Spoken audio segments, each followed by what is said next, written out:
स्वागत है आपका अपने YouTube चैनल पर। आइए आज इस वीडियो में हम विज्ञान के जो महत्वपूर्ण फैक्ट हैं जो हमारी एक दिवसीय परीक्षा के लिए उपयोगी होते हैं उसका डिस्कशन करेंगे। आइए शुरू करते हैं।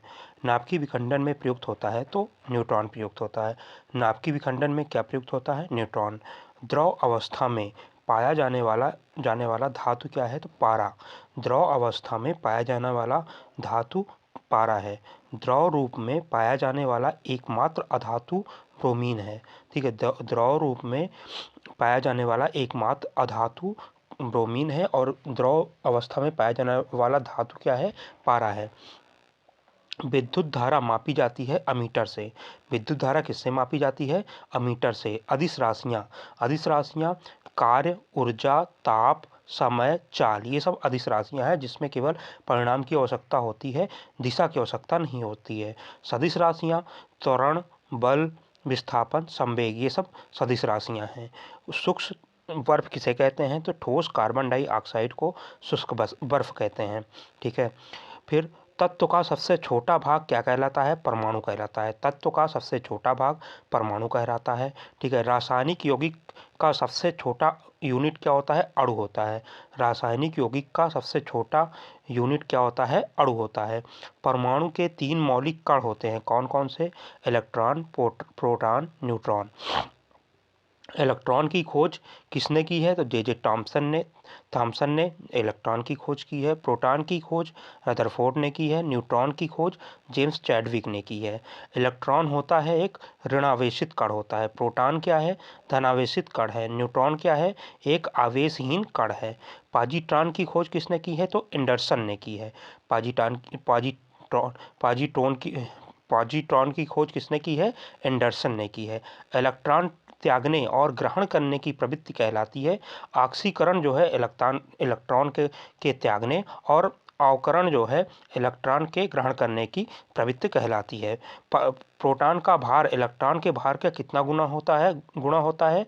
तो ये 1840 गुना होता है। प्रोटॉन का भार है वो इलेक्ट्रॉन के भार का 1840 गुना होता है। वैद्युत अपघटन में ऑक्सीकरण होता है तो ऑक्सीकरण एनोड पर होता है। ठीक है, परमाणु के नाभिक की खोज किसने की थी? रदरफोर्ड ने की थी।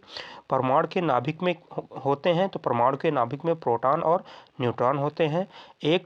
एक तत्व के परमाणु में प्रोटॉन या इलेक्ट्रॉन की संख्या कहलाती है परमाणु संख्या कहलाती है। ऐसे परमाणु जिनके परमाणु क्रमांक समान होते हैं परंतु द्रव्यमान भिन्न भिन्न होते हैं वो समस्थानिक कहलाते हैं। ऐसे परमाणु जिनकी द्रव्यमान संख्याएं समान होती हैं परंतु परमाणु संख्या भिन्न भिन्न होती है समभारिक कहलाते हैं। आधुनिक आवर्त सारणी की खोज किसने प्रस्तुत किया था? तो मेंडलीफ ने किया था।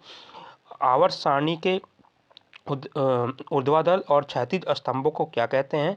तो वर्ग, ग्रुप या आवर्त कहते हैं। जो क्षैतिज स्तंभ है उन्हें आवर्त कहते हैं। जो ऊर्ध्वाधर है उनको जो है ग्रुप कहते हैं। आवर्त सारणी का पहला तत्व क्या है? हाइड्रोजन है।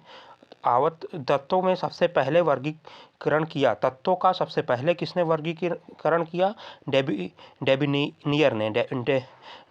डेरेनियर ने किया था। आधुनिक आवर्त सारणी में वर्गों और आवर्तों की कुल संख्या कितनी है? तो 18 वर्ग हैं और 7 आवर्त हैं। नॉन स्टिक बर्तन बने होते हैं टेफ्लॉन के। नॉन स्टिक बर्तन किसके बनते हैं? टेफ्लॉन के बनते हैं। अयस्क में उपस्थित अशुद्धि कहलाता है गैंग। खनिजों और अयस्कों से धातु प्राप्त करने की विधि कहलाती है धातुकर्म। बर्तनों में कलई करने के लिए उपयोग किया जाता है अमोनियम क्लोराइड को। पटाखों में हरा रंग लाने के लिए किसका प्रयोग किया जाता है? बेरियम का प्रयोग किया जाता है।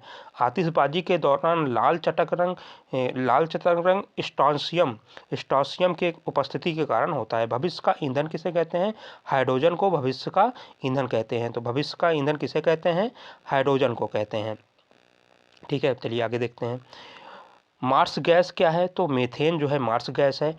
नोबल गैस क्या है? हीलियम नोबल गैस है। सर्वाधिक हल्की गैस या तत्व हाइड्रोजन है। सबसे हल्की धातु लिथियम है। सबसे भारी धातु ओस्मियम है। सबसे कठोर धातु प्लेटिनम है। सबसे कठोर पदार्थ हीरा है। सबसे सर्वाधिक प्रत्यास्थ धातु स्टील है। गुब्बारों और वायुयान के टायरों में भरी जाती है हीलियम गैस। यहाँ देखिए, गुब्बारों में तो हीलियम गैस भरी जाती है, लेकिन वायुयान के टायरों में नाइट्रोजन गैस भरी जाती है। आशु गैस क्या है? Chloro acetophenol. क्लोरो एसिटोफिनॉल जो है वो अश्रु गैस है। हंसाने वाली गैस क्या है? नाइट्रस ऑक्साइड, जो निश्चेतक का भी काम करते हैं। ठीक है, आगे देखते हैं। जल में अस्थायी कठोरता कैल्शियम और मैग्नीशियम के कार्बोनेट कैल्शियम मैग्नीशियम के बाइकार्बोनेट के कारण जल अस्थायी कठोरता का प्रमुख कारण है। जल में स्थायी कठोरता तो कैल्शियम और मैग्नीशियम के सल्फेट के घुले रहने से जल में स्थायी कठोरता होती है। जल में स्थायी और अस्थायी कठोरता को दूर कैसे किया जाता है? तो जल में सोडियम कार्बोनेट मिलाकर। जल का शुद्ध रूप वर्षा का जल है। भारी जल का अणुभार कितना है? तो 20 है। भारी जल जिसकी खोज 1932 में यूरेन और बाशवन ने किया था, इसका रासायनिक नाम क्या है? ड्यूटेरियम ऑक्साइड है, D2O है। कृत्रिम वर्षा के लिए किसका प्रयोग किया जाता है? सिल्वर आयोडाइड का प्रयोग किया जाता है। लोहे का सबसे शुद्ध रूप क्या है? पिटवा लोहा है। लोहे के किस रूप में कार्बन की मात्रा निम्नतम होती है? तो पिटवे लोहे में। ठीक है, लोहे का मात्रा सर्वाधिक होता है,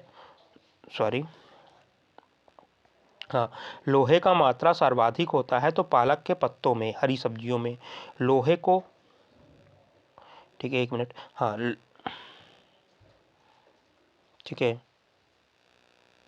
फिर लोहे को जंग से बचाने के लिए चढ़ाई जाती है जिंक की परत, जिसे गैल्वेनाइजेशन प्रक्रिया कहते हैं। विद्युत और ऊष्मा का सर्वोत्तम चालक है चांदी। शुद्धतम सोना होता है 24 कैरेट का। 18 कैरेट सोने की शुद्ध सोना होता है 75%। बेवकूफ़ों का सोना कहलाता है पायराइट्स। लोहा, निकेल और क्रोमियम मिश्र धातु है स्टेनलेस स्टील का। सोल्डर, जिसे टांका कहते हैं, सीसा और टिन का बना होता है। क्वार्ट्ज होता है, क्वार्ट्ज में क्या होता है? सिलिकॉन और ऑक्सीजन होता है। प्राकृतिक रबर बहुलक है आइसोप्रीन का। सबसे उत्तम कोयला है एंथ्रेसाइट। कांसा मिश्र धातु है तांबा और टिन का। कच्चे फलों को पकाने के लिए प्रयोग किया जाता है एथिलीन और एसिटिलीन। लोहे को इस्पात में बदलने के लिए मिलाया जाता है निकेल धातु। कैमरा, दूरबीन के लेंस और विद्युत बल्ब तथा धूप चश्मा में किस कांच का प्रयोग होता है? तो फ्लिंट कांच का प्रयोग होता है। पारे का प्रमुख अयस्क क्या है? सिनेबार है। कैल्शियम, पोटेशियम, कैडमियम के अयस्क क्या हैं? तो कैल्शियम का अयस्क है डोलोमाइट। ठीक है, पोटेशियम का नाइटर और ग्रीकोकाइट जो है वो कैडमियम का है। बर्फ के द्वारांक और हिमनांक कितना होता है? 0 डिग्री सेल्सियस होता है। ठीक है, चलिए आगे देखते हैं। एलपीजी में गंध के लिए मिलाया जाता है सल्फर के यौगिक मिथाइल मरकैप्टेन को। सल्फर के यौगिक मिथाइल मरकैप्टेन को 1 मोल बराबर होता है 6.023 इंटू 10⁻23 के। एक एवोगाड्रो संख्या किसके बराबर होती है? 6.023 इंटू 10⁻23 के। हीरा का आपेक्षिक घनत्व और अपवर्तनांक कितना होता है? तो आपेक्षिक घनत्व 2.2 होता है, अपवर्तनांक 2.417 होता है। रिएक्टर के नियंत्रक छड़ के रूप में प्रयोग होता है कैडमियम या बोरान की छड़ें। अर्धचालक का उदाहरण है सिलिकॉन और जर्मेनियम। अर्धचालक पर ताप का क्या प्रभाव पड़ता है? तो ताप बढ़ाने पर चालकता बढ़ती है और ताप घटाने पर घटती है। अर्धचालक पर ताप का प्रभाव। अतिचालक की प्रतिरोधकता होती है 0। सोडा वाटर विलयन है गैस द्रव का। अम्लों का राजा किसे कहते हैं? H2SO4 को, सल्फ्यूरिक अम्ल को। ठोसों में ऊष्मा संचरण होती है चालन विधि द्वारा। कानों में ध्वनि का प्रभाव होता है 1/10 सेकेंड में। प्रतिध्वनि सुनने के लिए श्रोता और परिवर्तक समूह के बीच की न्यूनतम दूरी कितनी होनी चाहिए? तो 17 मीटर की होनी चाहिए। अनुप्रस्थ तरंग अनुप्रस्थ तरंग का उदाहरण है प्रकाश तरंग। अनुदैर्ध्य तरंग का उदाहरण है ध्वनि तरंग। ध्वनि तरंग गमन करती है लंबवत। ठीक है। मनुष्य नहीं सुन सकता है पराश्रव तरंगों को। सेकेंडरी लोलक का आवर्तकाल होता है 2 सेकेंड। मानव नेत्र का स्पष्ट दर्शन के लिए न्यूनतम दूरी कितनी होती है?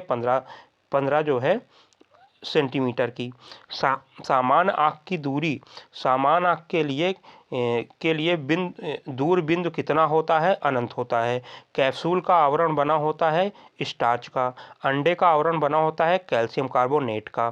ठीक है। मानव मस्तिष्क और सिर का अध्ययन की संबंधित शाखा है फेनोलॉजी। डिहाइड्रेशन में प्रायः कमी हो जाती है सोडियम क्लोराइड का। वस्तु का भार अधिकतम होता है निर्वात में। कृत्रिम सिल्क रेयान है। कृत्रिम सिल्क क्या है? रेयान है। आम का वैज्ञानिक नाम मैजीफेरा इंडिका। रेफ्रिजरेटर में जल को ठंडा करने के लिए प्रयोग किया जाता है अमोनिया गैस का। रेफ्रिजरेटर के आविष्कारक कौन है? जेम्स हैरिसन है। रेफ्रिजरेटर को एक समान ताप पर बनाए रखता है थर्मोस्टेट। कमरे में रखे रेफ्रिजरेटर का दरवाज़ा खोल दिया जाता है तो कमरे का ताप बढ़ जाएगा। पेप्सिन प्रोटीन को है पॉलीपेप्टाइड में। गोबर गैस का संयंत्र का आविष्कार किया था CR देसाई ने। गोबर गैस को प्राप्त होने वाली गैस है मीथेन। बायोगैस का महत्वपूर्ण घटक है मीथेन। सोडा वाटर बनाने के लिए प्रयुक्त किया जाता है CO2 गैस। सभी गैसें शून्य आयतन घेरेंगी -273 डिग्री सेल्सियस पर। परम शून्य ताप होता है -273 डिग्री सेल्सियस पर। ठीक है साथियों, धन्यवाद।